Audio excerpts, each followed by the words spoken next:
capítulo 1, verso de número 29 ao 31, diz assim: E assim que saíram da sinagoga, dirigiram-se à casa de Simão e André, juntamente com Tiago e João.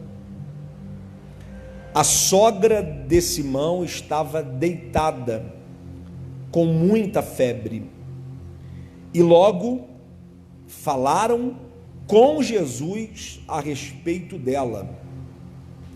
Então, aproximando-se, ele a tomou pela mão e a levantou.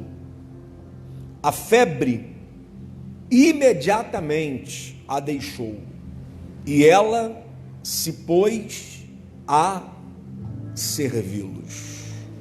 Olhe para mim. Como eu disse, esse é um milagre que me fascina demais, e eu já tive a oportunidade de falar sobre ele algumas vezes, e preparando os sermãos para esta série, este é um dos que eu faço questão de falar sobre. Agora, olha que interessante, um dado muito interessante. São 35 milagres registrados nos evangelhos. Desses 35, 6 deles beneficiaram direta ou indiretamente os discípulos. Esse que nós acabamos de ler, sendo o 7º, são 6 mais esse, né? Então são 7. Beneficia diretamente a Pedro, porque a sua sogra foi curada. Há quem diga que não beneficiou, mas beneficiou sim. Eu me coloco no lugar de Pedro. Se fosse a minha sogra, para mim seria um benefício imensurável, uma vez que a minha sogra é uma mulher extraordinária, que me ajuda demais, e acima de tudo, foi do ventre dela que veio a mulher da minha vida, a mãe do meu filho. Então isso torna ela ainda mais especial. Um outro milagre que beneficiou indiretamente os discípulos, a primeira multiplicação dos pães e peixes. 5 pães e 2 peixes alimentam 5.000 homens, fora mulheres e crianças. Mas vocês acham que os discípulos também não comeram? É claro. Os discípulos também comeram do pão multiplicado, do peixe multiplicado. Um segundo milagre, a pesca de 153 grandes peixes. Quem que se beneficiou? Os discípulos.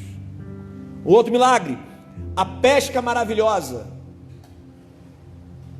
A pesca foi tão maravilhosa que encheram 2 barcos, ao ponto de quase irem a pique. Quem é que se beneficia? Os discípulos. Um outro milagre, a moeda na boca do peixe, para pagar tributo, para pagar imposto de quem? De quem? De Pedro. Jesus faz milagre até para pagar imposto. E você não crê nisso, se desespera, achando que Jesus não pode lhe ajudar para pagar uma conta. Deixa eu liberar isso aqui para você. Jesus também pode fazer milagres para te ajudar a pagar contas. E aqui na igreja a gente vive isso todo mês. Jesus sempre faz um milagre para nos ajudar a pagar as contas. Jesus tem discípulos aqui que poderiam ajudar, mas não ajudam, aí Jesus faz um milagre, até que os discípulos aprendam que podem fazer. Um outro milagre, a segunda multiplicação, 7 pães e alguns peixes alimentaram 4.000 pessoas. Então, 7 milagres dos 35 registrados beneficiam direta ou indiretamente os discípulos. E eu fiquei pensando nisso, porque como ministros, servindo a igreja, servindo a nossa geração, pastoreando a nossa geração, cuidando das ovelhas, a tendência é que a gente sempre ore interceda, clame, busque em benefício dos outros. Essa é a verdade. Um ministro, um discípulo, um pastor, ele sempre está a serviço da comunidade, a serviço da sua geração, servindo o seu tempo, servindo a sua cidade, servindo ao seu bairro, servindo ao seu país.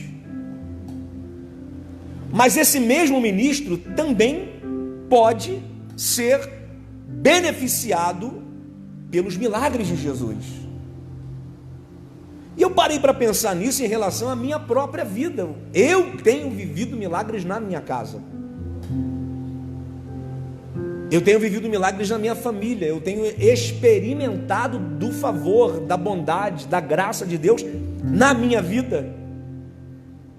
Servindo a minha geração, pastoreando a minha geração, cuidando da minha geração, vendo Jesus fazer milagres na vida de muita gente, curando muita gente, provendo para muitas famílias, restaurando muitas famílias.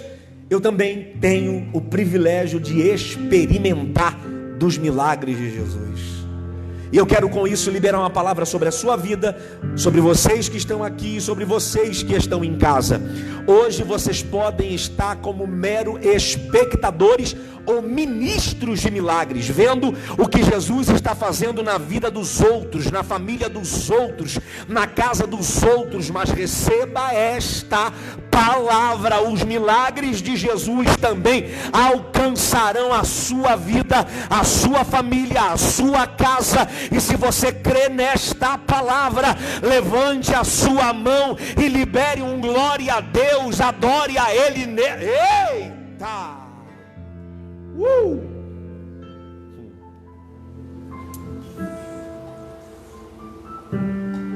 Veja o que acontece.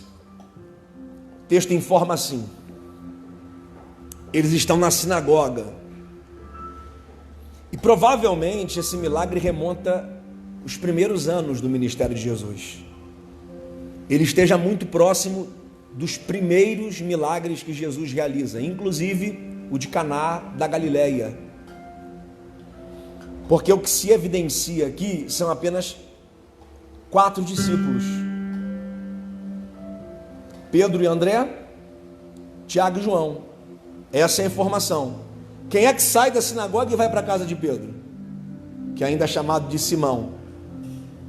A Bíblia diz que vai Pedro, André e também Tiago e João. Isso é uma maneira de interpretar que eles estavam no início do ministério. Todos os demais discípulos ainda não haviam sido chamados.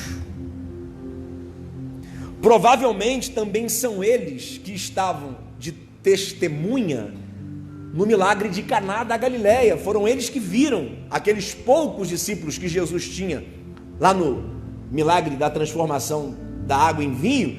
Provavelmente eram eles. E ainda que isto remonte o início do ministério de Jesus, isso não diminui a responsabilidade.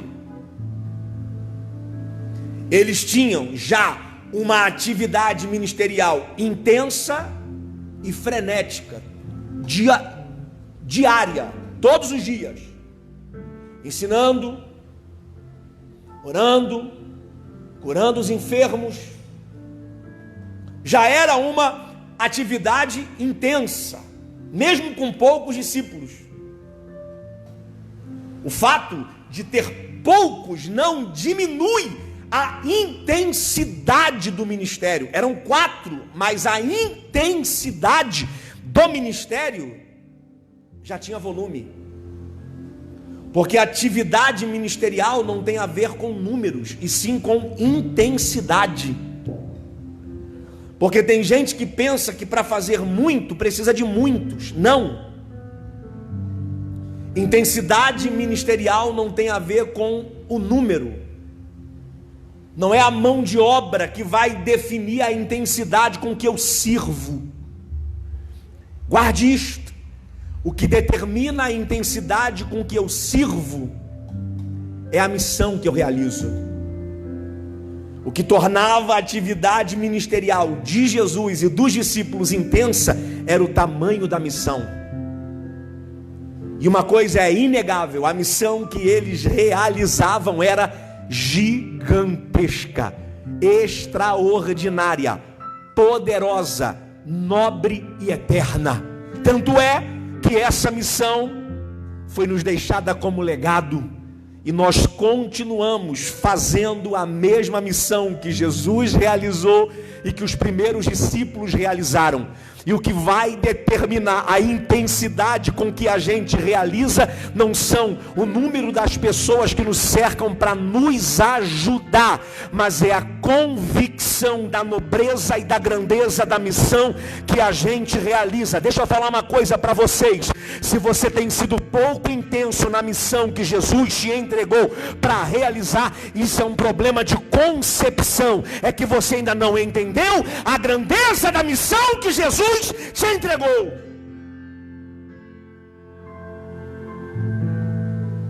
Não tem a ver com a igreja que você frequenta,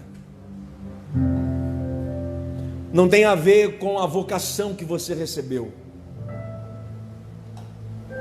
tem a ver com a consciência que você tem em relação à missão que você realiza. Infelizmente, para muitos, a missão é muito pequena. E é fácil de entender que é pequena, porque você prova que ela é pequena no nível da intensidade que você a realiza. Tem coisas muito mais importantes para você do que a missão. Isso se prova com o que você faz e o que você não faz. É o que você faz que deixa muito claro a sua concepção em relação à missão. Eram 4 discípulos, mas eles entendiam que a missão era grande e não precisou esperar chegar muita gente, não. Somos nós? Beleza, então vamos fazer. Que a missão é nobre, é grande, é extraordinária e é eterna.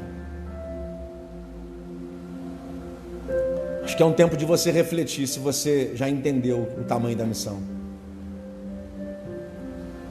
É um tempo de você refletir se você já entendeu o tamanho da chamada.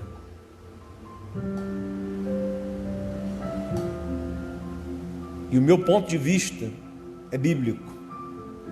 E o meu ponto de vista é esse: é a sua intensidade na realização desta missão que vai provar que consciência que você tem em relação a ela.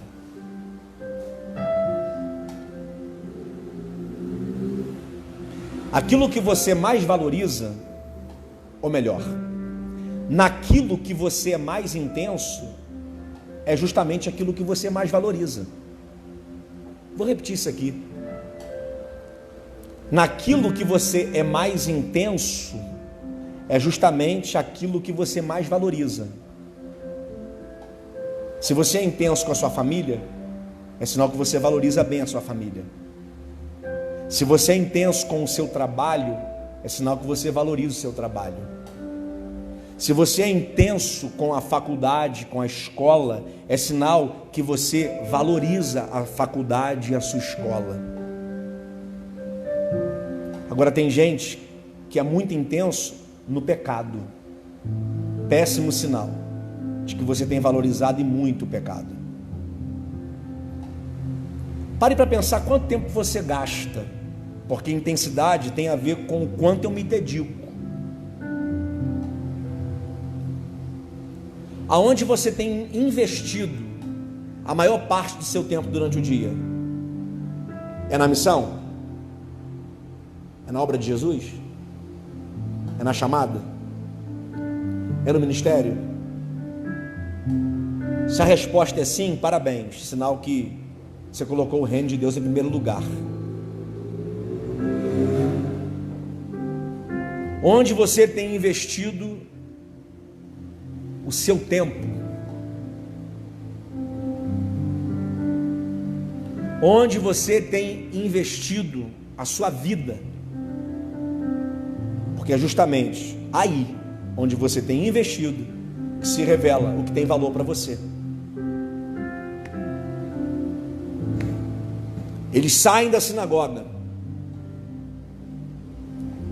Pedro e André, que são irmãos, Tiago e João, que são irmãos. E a Bíblia diz que eles foram para a casa de Pedro e André, para a casa de Simão e de André, com Tiago e João. Mesmo que a atividade ministerial fosse intensa, frenética, eles não abriam mão de ter um tempo com Jesus em casa. E Jesus também não abria mão de estar na casa dos seus discípulos. Mesmo que a missão fosse grande, gigantesca, nobre, eterna, extraordinária, o relacionamento dos discípulos com Jesus não se limitava no exercício do ministério. Porque infelizmente tem gente que só se relaciona com Jesus aqui, na igreja, na sinagoga. Tem gente que só ora aqui, só fala com Deus aqui. E tem gente que nem aqui está falando. Mas tem gente que é só na igreja. O relacionamento dele com Jesus é restrito ao templo, à igreja. Saiu da igreja, vamos viver a vida que a gente quer viver. Vamos cuidar do trabalho, da família, vamos cuidar dos planos, dos sonhos, dos projetos. Vamos cuidar de tudo, menos da missão, menos da obra. Eles não. Atividade ministerial intensa. Vamos pregar, vamos para a sinagoga ensinar, vamos realizar milagres, vamos anunciar o reino. Saíram da sinagoga, e agora Jesus? Aonde que é a missão? Não, vamos parar um pouco. Pedro, vamos na tua casa. João, André, Tiago, vamos lá, senhor.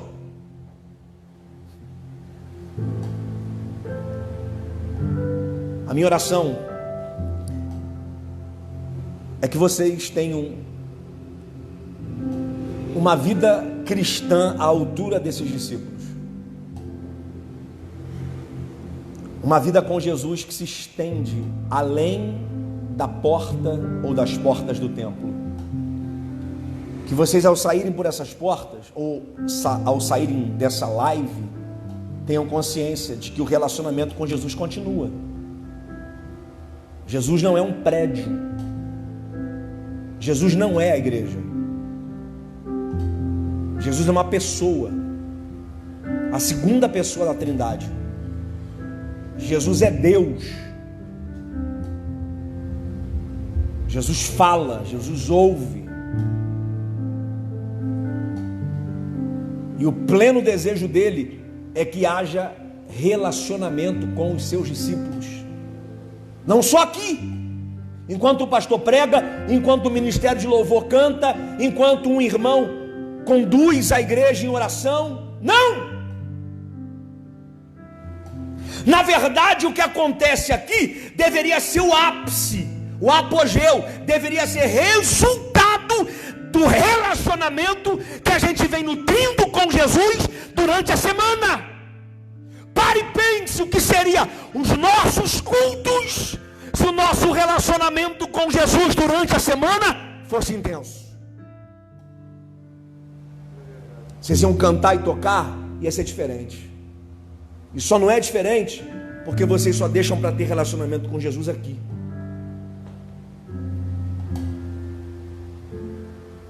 Se nutrisse em relacionamento com Jesus durante a semana, esse lugar que seria diferente mais. Seria um lugar de milagres. Seria um lugar de manifestação do poder de Deus. Agora, o que não acontece aqui é resultado do que não acontece fora daqui.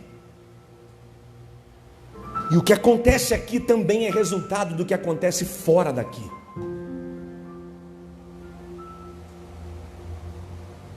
Não é um problema de liderança. Não é um problema do que se fala no altar. É porque a gente espera muito de quem pouco faz. A gente espera muito de quem nada faz. Porque a gente tem privado, restringido o nosso relacionamento com Jesus ao que acontece no templo.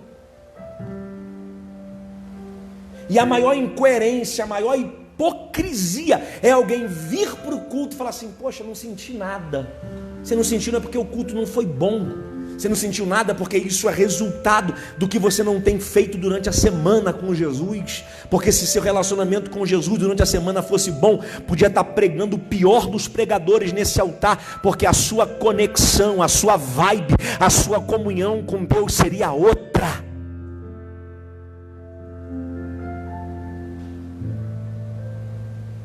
E a gente tenta achar culpados, a gente coloca a culpa no outro, a gente coloca a culpa no ministro da comunhão que a gente não tem. A gente coloca a culpa na música, na pregação, a gente coloca a culpa no aparato, no estético, no acessório, para justificar o que a gente não faz e não tem. É mais fácil culpar o outro.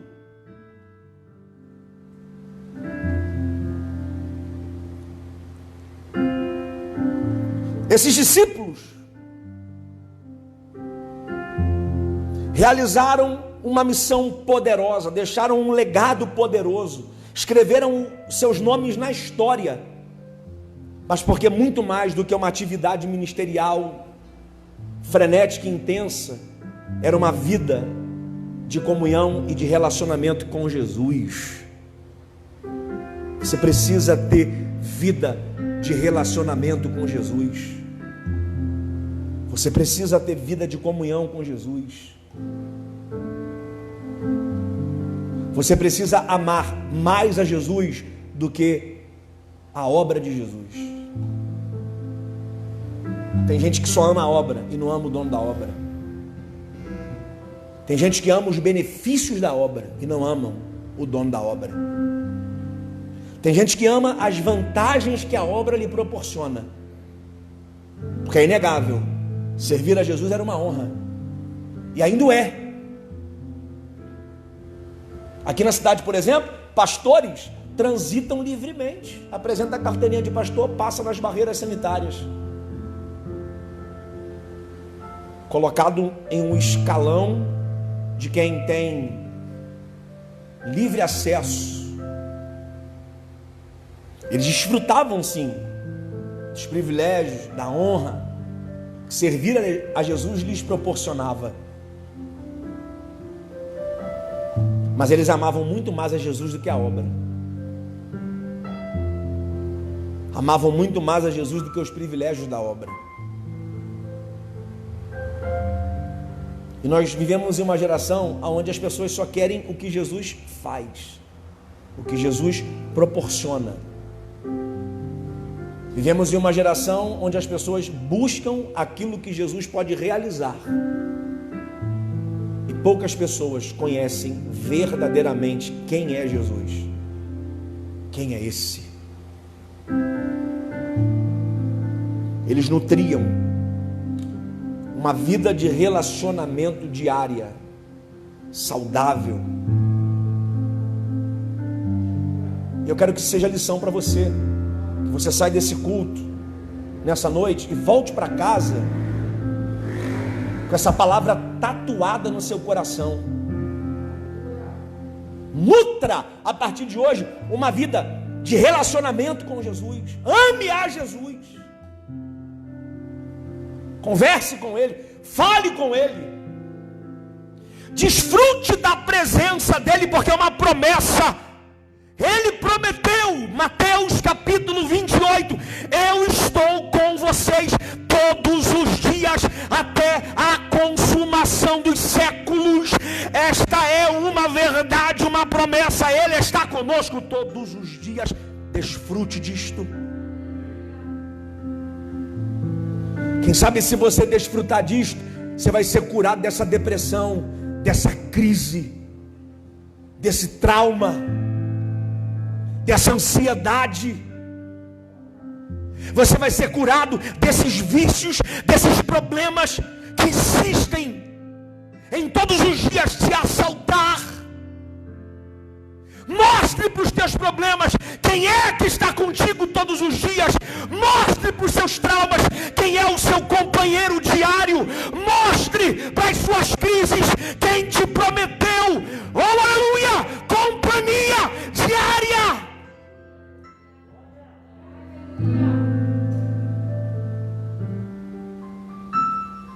Porque todos os dias as crises, os traumas, as depressões, todos os dias os problemas vão insistir em bater na sua porta, em chegar no seu coração e dizer: cheguei, estou aqui de novo. E você tem que estar muito consciente para dizer para eles: mas Jesus chegou primeiro.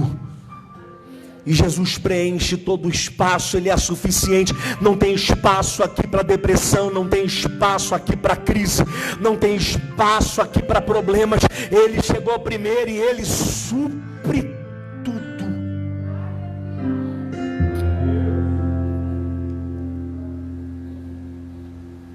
E saíram da sinagoga e foram à casa de Pedro e André, de Simão e André,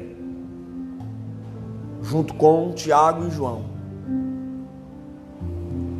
Quando eles chegam lá, a informação é que a sogra de Pedro, a mãe da esposa de Pedro, estava deitada, acamada e ardendo em febre. E é óbvio, gente, é lógico que esta não é a primeira vez que Jesus vai lá. Isso é óbvio.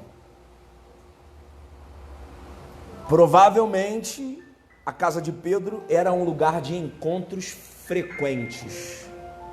Oh meu Deus. Um lugar onde Jesus tem prazer de ir. Casa onde Jesus tem prazer de ir. Que a nossa casa seja essa. Onde Jesus tenha prazer de chegar todos os dias. Não é bom? Eu vou em pouquíssimos lugares. Pouquíssimos lugares. Sou homem de pouquíssimos amigos. Mas alguns eu tenho prazer de ir na casa deles. Não faz bem você chegar na casa de alguém que te recebe bem, que te trata bem, que te honra, não no pejorativo, porque honrar não tem nada a ver com bajular. Honrar é dar para você o tratamento que você não merece.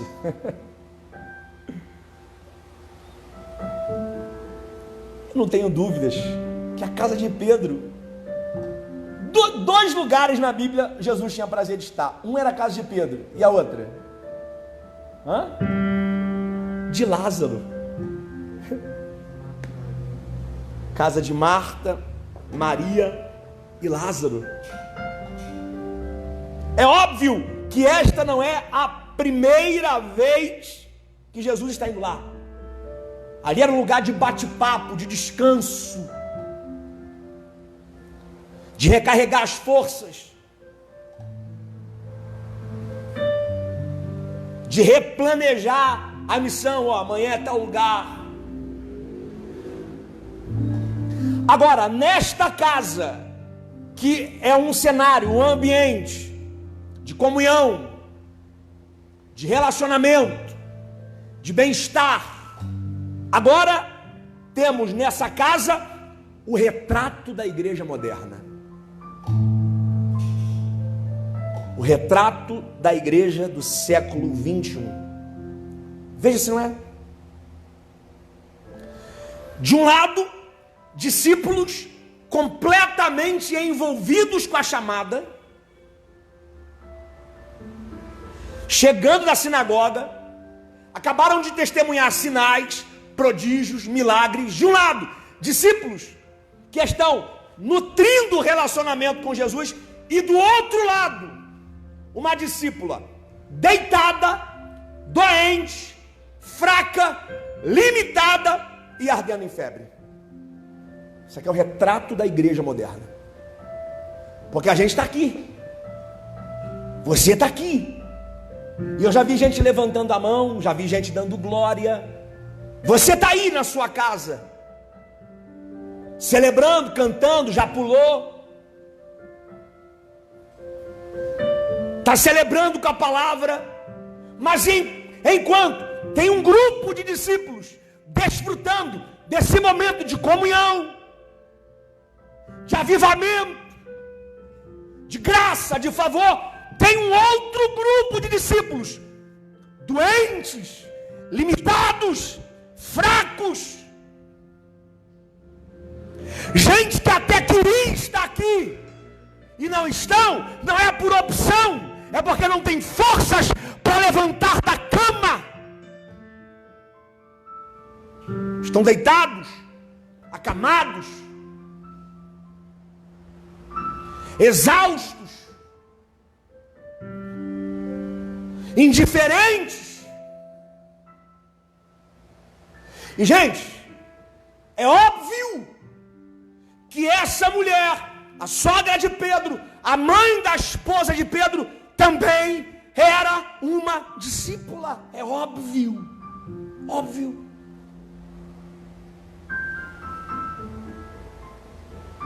Que já havia servido a Jesus outras vezes. Ou você não acha que todas as vezes que aquele grupo chegava, quem é que ia para o fogão a lenha? Preparar uma boa comida para alimentá-los, porque Jesus é Deus, mas também foi gente. Jesus chorou, Jesus sentiu frio, Jesus sentiu dor, Jesus sentiu fome, e Jesus certamente apreciava uma boa comida.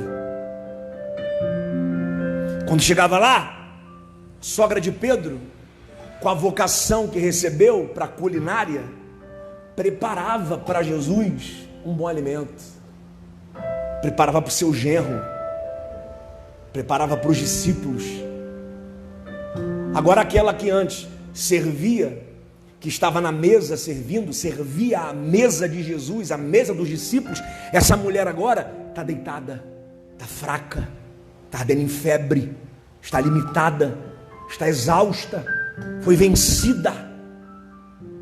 E porque ela aqui, gente, estou falando de gente sem vergonha não, gente sem vergonha, que tem força e não faz, que tem recurso e não ajuda, gente empática, insensível, que poderia fazer muito mais e não faz. Estou falando de alguém que até queria fazer, mas não tem força para fazer. De gente que queria ajudar, mas não tem condições. Gente que tem vocação, gente que tem chamada, mas foi vencida por uma doença.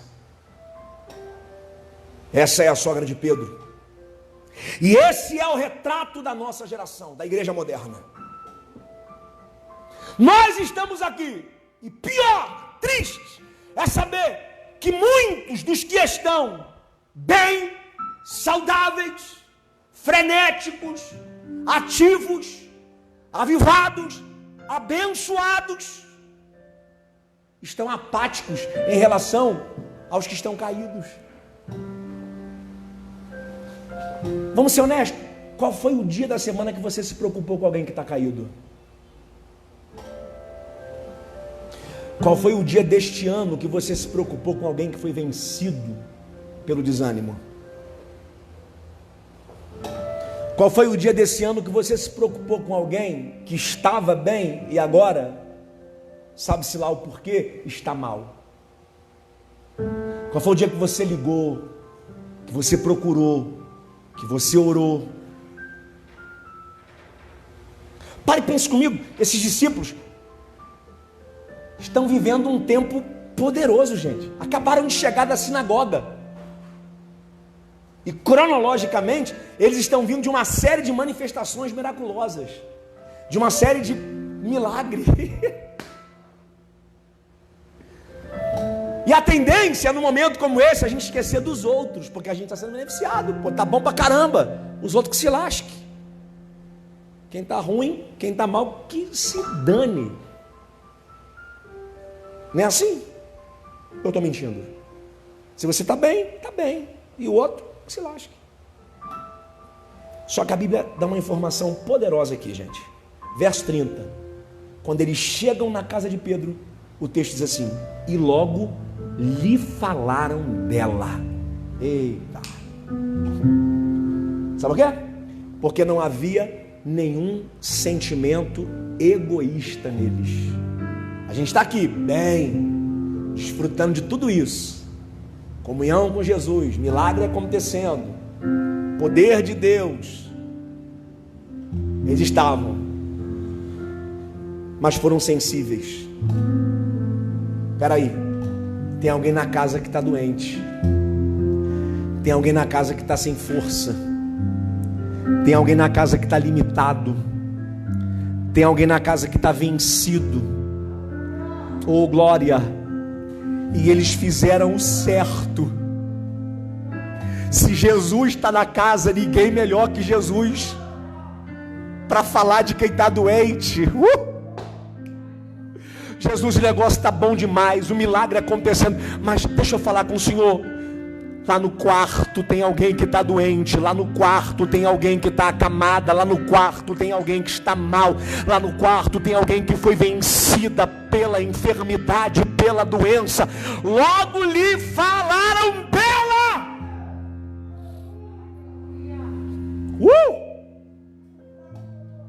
Você sabe por que o texto faz questão de dizer que ela estava com febre? Ela estava com o quê? Com o quê? Com o quê?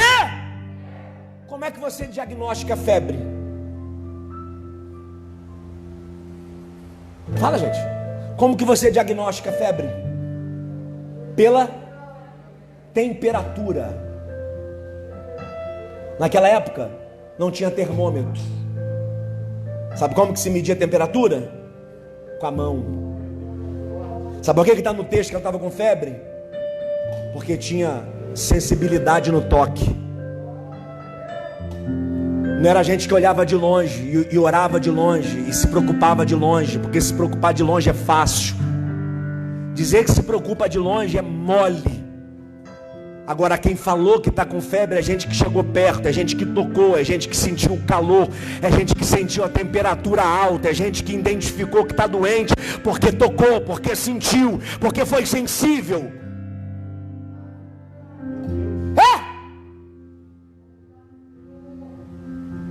Isso aqui é o resultado, retrato da igreja moderna. A febre é resultado de pelo menos 2 fatores: ou externo ou interno. Fator externo: vírus, fungo, bactéria. Elas agridem o organismo, provocando a febre. E a febre é um alerta que tem alguma coisa acontecendo dentro. Segundo fator é o externo. Ou melhor, invertir os fatores. O fator externo é vírus, fungo, bactéria. O fator interno é um órgão doente. Se tem um órgão dentro de você doente, primeiro sinal que seu organismo dá é a febre. Está acontecendo alguma coisa aí dentro. Vai se cuidar. Vai se cuidar. Esse é o retrato da igreja. Porque hoje a gente sofre com ataques de fora e ataques dentro. Eu tenho me enojado do que eu tenho visto nas mídias sociais esses dias. Essa guerra ideológica entre líderes religiosos, entre cristãos. Uma guerra ideológica que nada tem a ver com defender o evangelho, difundir o evangelho, pregar o evangelho, amar o próximo. Nada tem a ver com isso. Gente defendendo o templo fechado em uma pseudo defesa da vida. Mentira, é ideologia. Gente defendendo que os templos abram em uma pseudo defesa da liberdade. E aí, líderes se degladiando. Isto é um sinal do que está acontecendo dentro.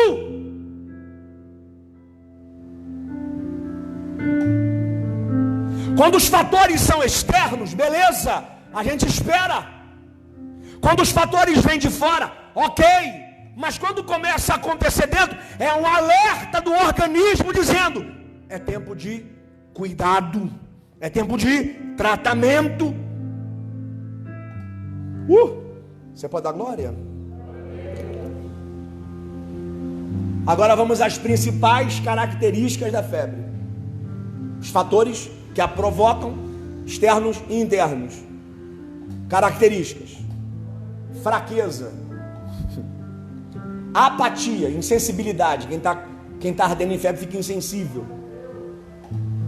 Indisposição, perda de apetite, desidratação, e uma que é típica de um alto grau de febre é confusão mental, delírio.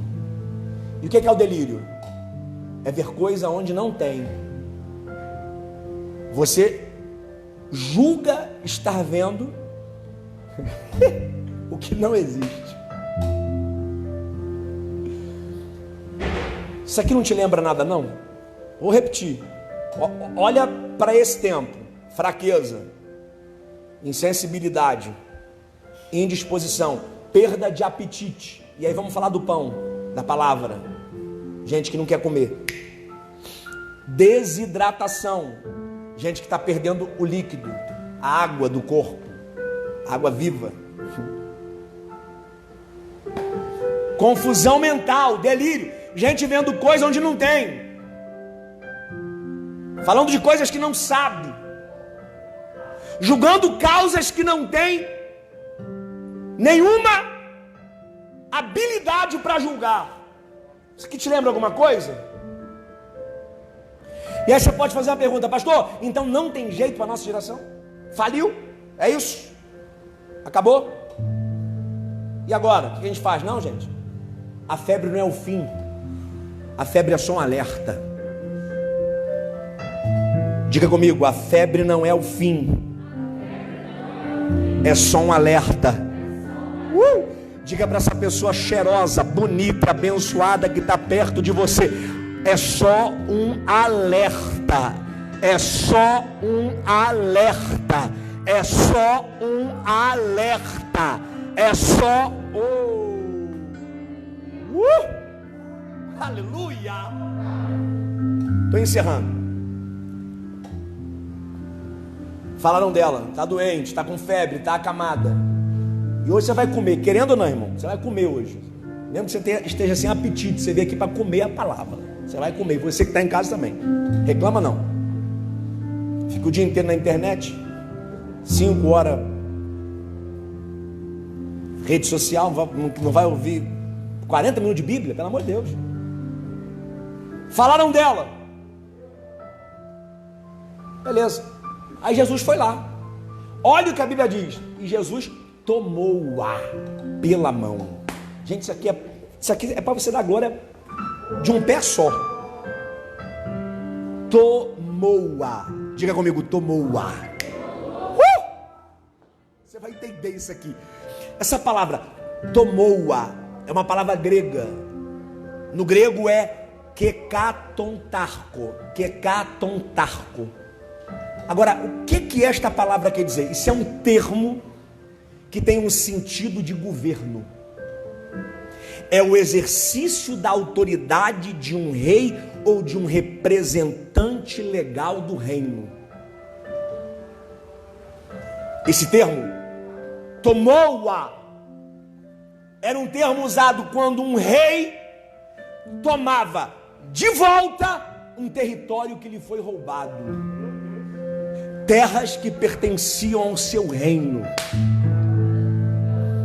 posses que lhe foram roubadas. E esse é o termo que a Bíblia está usando para informar de que maneira Jesus segurou na mão da sogra de Pedro. Quando ele entrou no quarto, viu ela acamada e ardendo em febre, ele tomou-a, porque ela era a sua propriedade. Oh glória! Ele tomou-a porque ela lhe pertencia.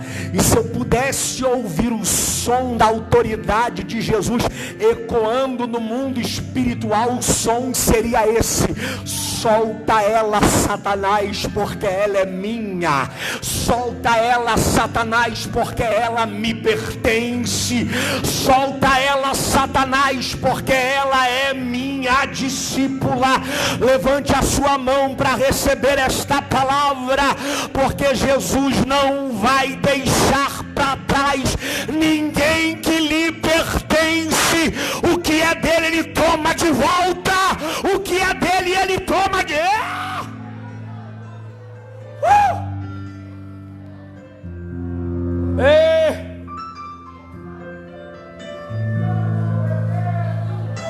A sogra de Pedro estava aprisionada nos aguilhões da febre.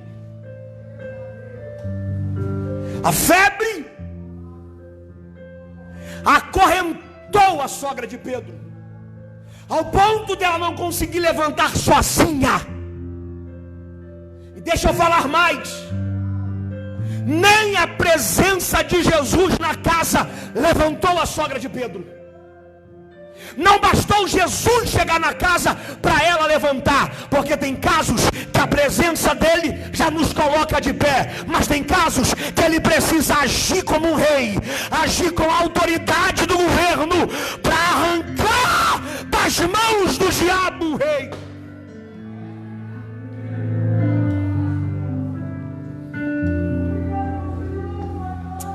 O camaraço rende o Jeová. Eu quero profetizar que se tiver alguém preso nas amarras de Satanás, Jesus está usando a sua autoridade real. Como um rei ele está tomando de volta. Como um rei ele está requerindo aquilo que lhe pertence. Será que você pode levantar a sua mão para adorar? Oh aleluia, eu já posso ouvir o som da autoridade de Jesus ecoando neste município, ecoando nesta cidade, ecoando neste estado, ecoando neste país. Oh aleluia, eu tenho fé para acreditar que Jesus está dando um brado e dizendo: Covid, solta a igreja. Covid, solte o Brasil. Covid, solta Teresópolis.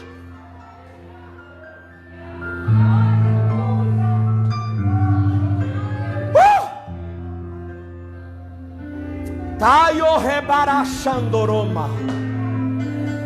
Você pode levantar a mão para adorar o nome dele.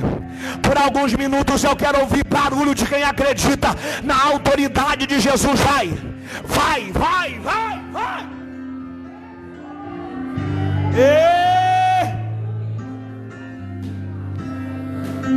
Deramachando devaroma.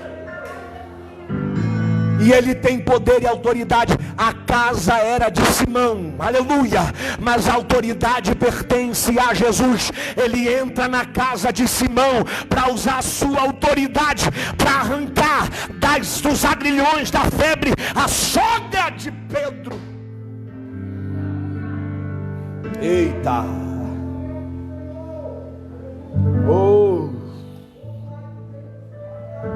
Deixa eu liberar uma palavra para você. Ninguém pode deter o exercício da autoridade real de Jesus. Agora, se ele, como um ser humano, fez o que fez,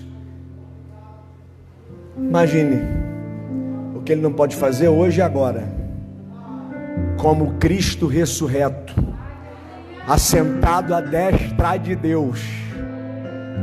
Ah, você não crê não? Se você crê, você dava glória. Eita! Olha o processo e agora eu encerro. Ele tomou-a pela mão. Processo. E levantou-a. Ele pegou-a, tomou-a pela mão e levantou-a. E eu gosto da versão de Marcos, que Marcos diz que primeiro ela levanta e depois a febre deixa. E levantou-a e a febre a deixou.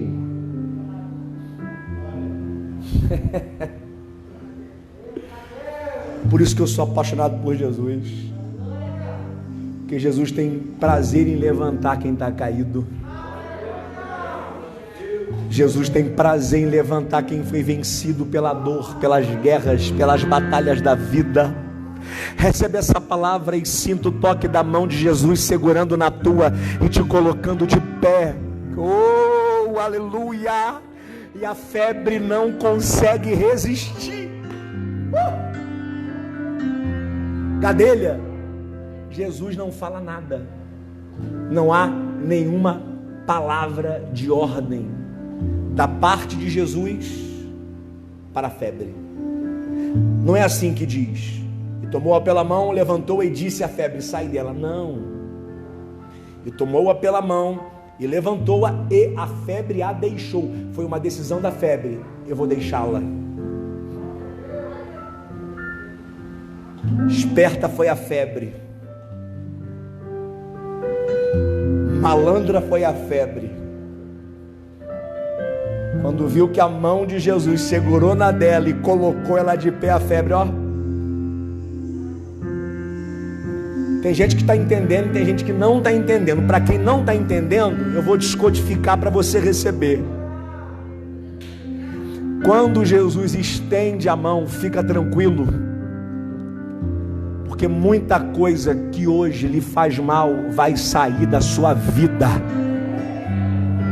Levante a mão, eu profetizo isso. Delabachando revaios. Quando Jesus estender a sua mão, muita coisa que hoje lhe prejudica vai sair da sua vida. Tudo aquilo que te limita, tudo aquilo que te enfraquece, tudo aquilo que te aprisiona, tudo aquilo que te abate, quando as mãos de Jesus se estender, vão sair da sua vida.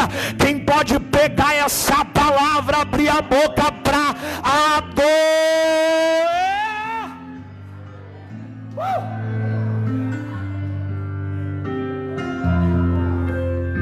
Pastor, o que determina o estender das mãos de Jesus? Duas coisas. A primeira delas é soberania. Ele estende quando quer, ele faz quando quer, do jeito que quiser, na hora que quiser. A segunda coisa é intercessão. No caso da sogra de Pedro, foi soberania ou intercessão? Intercessão. Falaram dela. Está no quarto, acamada, doente e ardendo em febre. A intercessão dos discípulos levou Jesus até o quarto e provocou a sua mão se estender. Você não tem noção do poder da intercessão. Quando você intercede pela vida de alguém, você não tem noção do que pode acontecer. É por isso que a igreja precisa continuar orando pela cidade, orando pelo estado, orando pelo país. E a nossa oração precisa ser específica. Estenda as tuas mãos sobre a cidade, estenda as tuas mãos sobre o estado, estenda as tuas mãos sobre o país, estenda as tuas mãos sobre as nações, porque quando as mãos de Jesus se estendem, a febre decide ir embora, o Covid decide ir embora, a depressão decide ir embora, os problemas decidem ir embora, as crises decidem ir embora. Alguém pode levantar as mãos para adorar e receber essa palavra com barulho de adorar. Ei!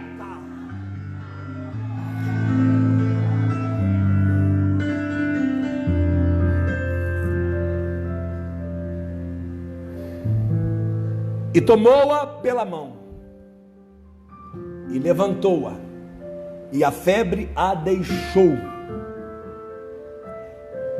E eu termino dizendo isso. E ela servia-os. E ela passou a servi-los. Se você não pegar agora. Você sabe o que significa a palavra servir no grego? Pega aí, diáconos. A palavra servir no grego é diaconia. E aqui, a intenção do texto é: e ela voltou a servir a mesa. E ela voltou a servir a mesa.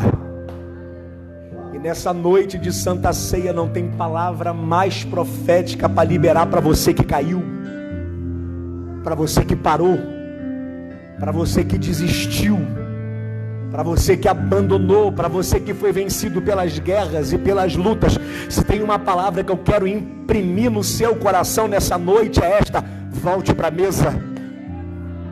Volte para a mesa.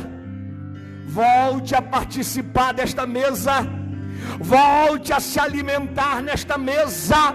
Volte a comer deste pão. Volte a beber deste cálice. Volte a servir. Diga para quem está perto de você: sai da mesa não. Não saia da mesa. E ela os servia. Retomou as suas atividades. Retomou o seu ministério. Retomou a sua vocação. Ela recomeçou. E Deus é apaixonado em recomeços. Quem foi que disse que alguém que serviu não pode servir mais? Quem foi que disse que alguém que já esteve na mesa, saiu da mesa, não pode voltar para a mesa? Quem foi que disse que alguém que já foi produtivo e hoje é infrutífero não pode voltar a produzir e frutificar? Deus é apaixonado por recomeços. E a minha palavra para a sua vida nesta noite é esta: volte a servir. Volte para a mesa. Volte a exercer a sua vocação. Volte a cumprir o seu chamado. Volte a fazer tudo aquilo que você fazia antes de cair, antes de parar, antes de ser vencido. Amém? Você pode aplaudir o Senhor Jesus bem forte? Vamos ficar de pé? Meu Deus.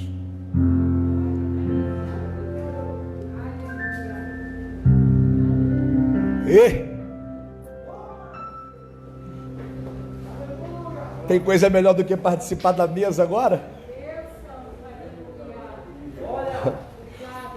A ceia tem muitas aplicações, muitas lições. Ela tem uma aplicação hermenêutica, exegética, uma aplicação para o seu devido fim, que é trazer à memória o sacrifício de Jesus. Isso é o básico da interpretação bíblica.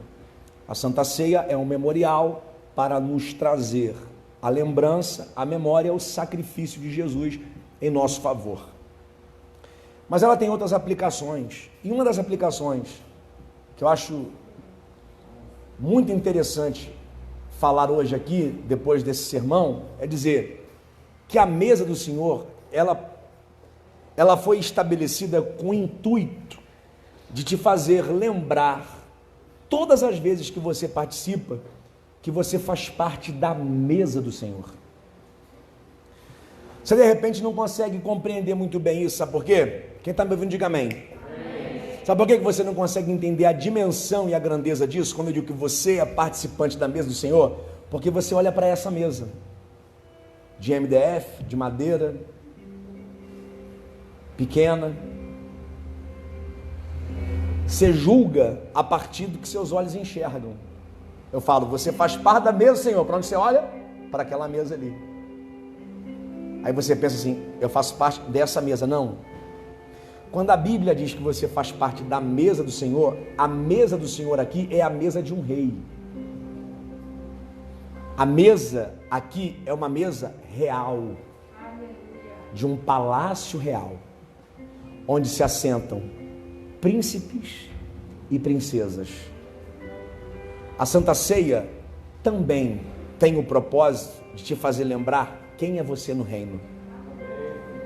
Você é alguém que se assenta na mesa do rei. Você é alguém que o rei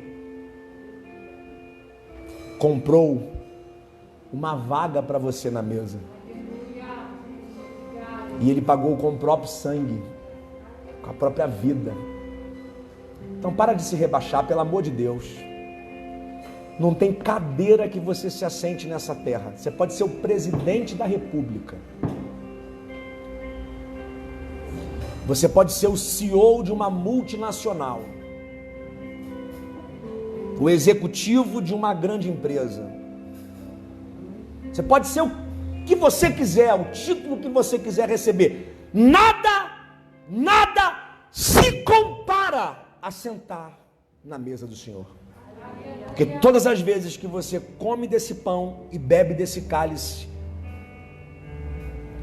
você está participando como um príncipe, como um filho de Deus, como participante de um reino inabalável, de um reino que não tem fim, de um reino que não acaba, de um reino que não enfraquece, de um reino que não cai, de um reino que não passa, de um reino que não tem princípio de dias nem fim de dias, de um reino que é eterno.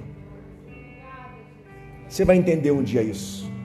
De repente a sua imaturidade não te faz compreender, mas um dia você compreende. Quem é você no reino? Quem é você na ceia? Quem é você na mesa? E quem sabe quando você entender, você para de se rebaixar. Você para de se preocupar com cargos, com títulos, com posição. Porque quem já entendeu quem é na mesa, esquece tudo. Pergunte para quem está pertinho de você: você sabe quem é você na mesa? Sabe? Quando Jesus falou da mesa, ele associou a mesa ao futuro. Ele disse: e esta ceia será realizada na glória, no céu, no reino de meu Pai. Ele associa o que está acontecendo aqui e agora, aquilo que vai acontecer no futuro próximo, em um palácio eterno, em um reino poderoso. Eita. Pegou? Então quando pegar no cálice hoje, de todos os atributos que a ceia confere, lembre quem é você na mesa. Quando você toma do sangue, você está tomando da aliança. O sangue que te introduziu no reino. Eita glória! Nos reinos aqui da terra, pastor Vinícius, existem inúmeras maneiras de ser introduzido. Dinheiro, por exemplo, te introduz em muito lugar. Você paga para entrar. Corrupção, vantagem, mesada, rachadinha, esse tipo de coisa paga para você entrar em um império, em um reino da terra. Não paga? Você quer entrar em uma grande empresa, pessoas influentes fazem um network, te colocam lá, pessoas que te conectam a pessoas que te levam às pessoas que você quer conhecer. Agora, no reino de Deus não tem corrupção. No reino de Deus não tem rachadinha. No reino de Deus não tem presente, não tem vantagem, não tem nada que te introduza lá. A única maneira legal, legítima de entrar no reino é através da aliança feita no sangue do Cordeiro.